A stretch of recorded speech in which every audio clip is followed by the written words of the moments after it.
Hi everybody, thank you for watching. Welcome back to my channel. Today we're gonna talk about value. How do we determine value of a property? So, have you ever heard that saying, beauty's in the eye of the beholder? Well, that kind of goes the same about value. A house is only worth what a buyer is willing to pay for. Yes, we do look at comps. Yes, we use that as guide. History is important, but history doesn't always determine the future. How does a buyer determine value on a property? Well, many factors besides comps.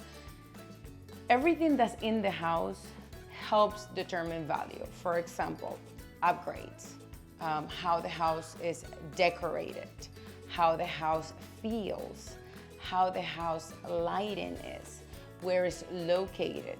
There are so many factors that come into determining value. So comps are not all in all when it comes to real estate. A lot of people say, well, you know, I think that I can get more for my house. You might be able to, even though the comps show something else. We use that as a guide. But in today's market, to be 100% honest, even with homes not appraising because the comps are coming in low, people find value in different things and are willing sometimes to pay more just to get that one house. Now, just because you are the seller and sometimes you think your house is worth more, that doesn't mean it's worth more. It's what a buyer is willing to pay and that they see that it's worth more. Sometimes it works the opposite. Sometimes somebody built a $100,000 pool for their use, and when they go sell the house a year or two later, they might not get their $100,000 back.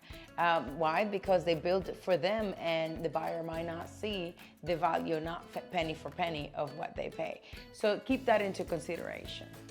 Another thing when it comes to value is that when you're gonna sell your home, a lot of people are using companies, wholesaler companies, and they think that they're gonna save time and they're gonna save money and they don't have to show their house, but you're eliminating the competition.